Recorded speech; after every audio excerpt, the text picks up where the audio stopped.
नमस्कार मंडळी, welcome back to my YouTube channel. सध्या आपण ऐकत आहोत साने गुरुजी लिखित श्यामची आई. मित्रांनो, बरेच महिने हा आपला प्रवास चालू आहे आणि आज हा प्रवास शेवटाला आला आहे. आपली आजची शेवटची कथा आहे. या पुस्तकाने मला खूप काही दिले, हे मी आपली आजची कथा झाल्यावर नक्कीच सांगेन. आपली आजची रात्र 42वी, शेवटची कथा 42वी. कथेचं नाव आहे आईचे स्मृती श्राद्ध.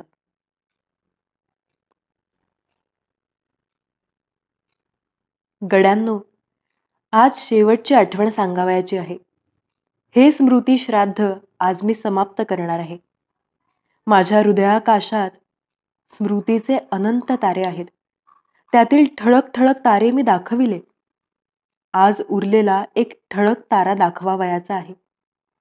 माझ्या आईवर बाया माणसांचे प्रेम होतेच, परंतु पशुपक्ष्यांचेही होते.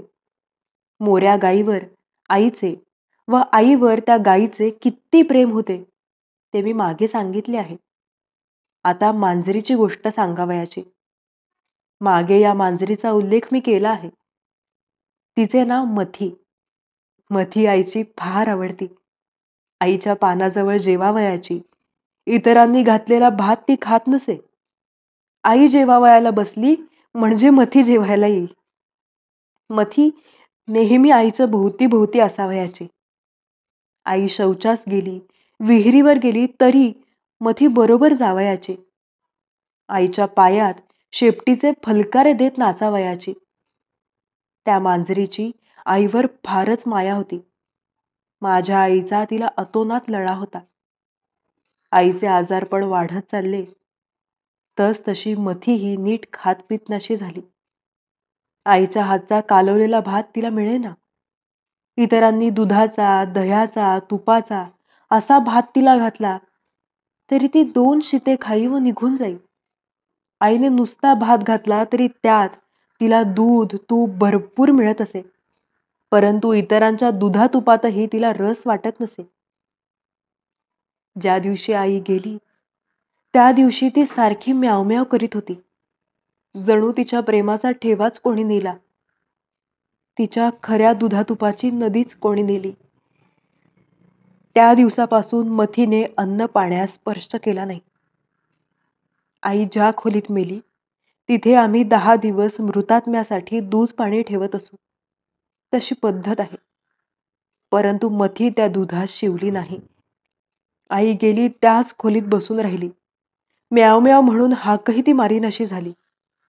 तिने अनशन व्रत व मौनव्रत जणू घेतले. तिसऱ्या दिवशी ज्या जागी आईने प्राण सोडले त्याच ठिकाणी मथीने, त्या मांजरीने प्राण सोडले. माझ्या आईची मांजरी आई पाठोपाठ गेली. माझ्या आईच्या प्रेमाशिवाय जगात जगणे तिला विषमय वाटले. आमच्या प्रेमापेक्षा मांजरीचेच प्रेम आमच्या आईवर अधिक होते. आमच्या प्रेमाची आम्हास लाज वाटली. मी मनात म्हटले, आई, माझे तुझ्यावर प्रेम आहे असे मी कोणत्या तोंडाने म्हणू? या मांजरीच्या प्रेमाच्या पासंगासही माझे प्रेम पुरणार नाही. मित्रांनो, अशी माझी आई होती.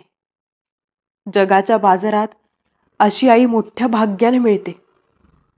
माझ्या आईनेच मला सारे दिले. माझ्यात जे चांगले आहे, जे पवित्र आहे, सारे तिचे आहे.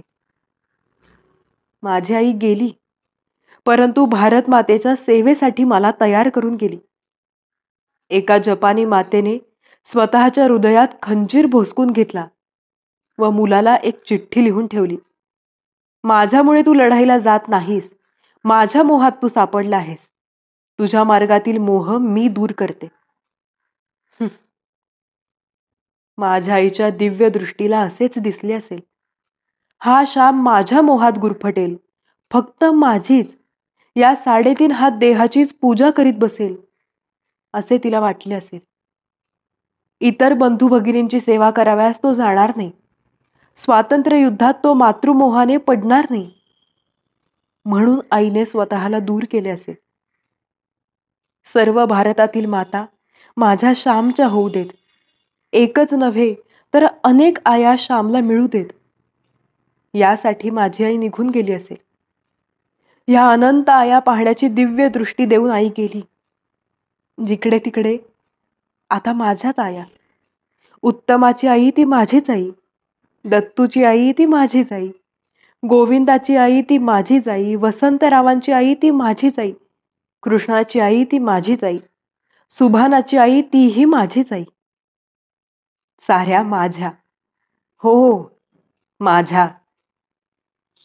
ज्या आईने हे पाहण्यासाठी मला दिव्य दृष्टी दिली व ही दिव्य दृष्टी मला यावी म्हणून स्वतःचा झिरझिरीत देहमय पडदाही दूर केला, त्या आईची थोरवी मी कोठवर वर्णू. हे ओठ असमर्थ आहेत. ते प्रेम, ती कृतज्ञता, ती कर्तव्यबुद्धी, ती सोशिकता, ती मधुरता माझ्या प्रत्येक कृतीत प्रकट होवो. एक दिवस मातेची सेवा करता करता या विराट व विशाल मातेची माझ्या अल्पशक्तीप्रमाणे, माझ्या गुणधर्माप्रमाणे सेवा करता करता आमच्या मथीमाऊप्रमाणे माझेही सोने होवो. माझ्या आईचे सोने झाले, तिच्या श्यामचेही होवो.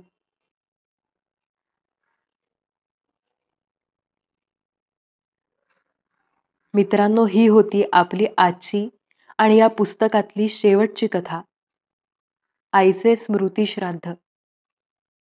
मला वाटतं माणसांचं प्रेम मिळवणं तरी त्यातल्या त्यात सोपं आहे, पण पशुपक्ष्यांचं प्रेम मिळवणं म्हणजे मोठं दिव्यच आहे. एखादी व्यक्ती जगात नसेल तर आपणही जगात राहू नये असं त्या मांजरीला वाटलं असेल. इतकं प्रेम केलं असेल श्यामच्या आईने त्या मांजरीवर. मला श्यामची आई खरोखरच खूप दिव्य मूर्ती वाटते. मित्रांनो, यातल्या प्रत्येक कथेमधून आपल्याला नक्कीच काहीतरी मिळालंय. मला तर खूप गोष्टी मिळाल्यात. याच्यामधून आपल्या व्हिडिओजना इतके व्ह्यूज नाही आले, याच्याबद्दल माझं मन खट्टू झालं होतं.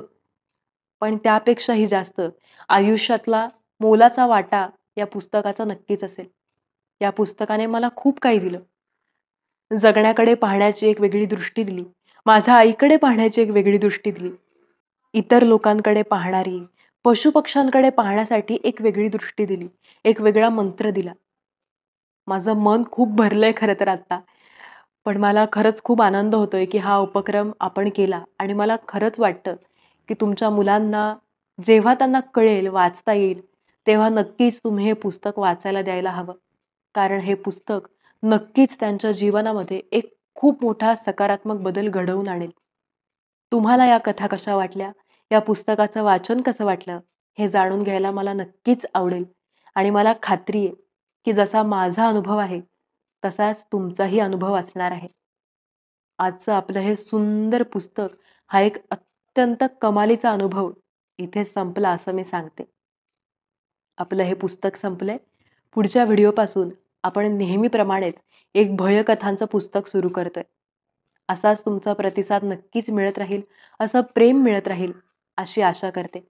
तुम्हा सर्वांना, या पुस्तकाला, श्यामच्या आईला आणि साने गुरुजींना त्रिवार वंदन आणि खूप खूप प्रेम. भेटूयात पुढच्या व्हिडिओमध्ये नव्या पुस्तकासहित. तोपर्यंत थँक यू.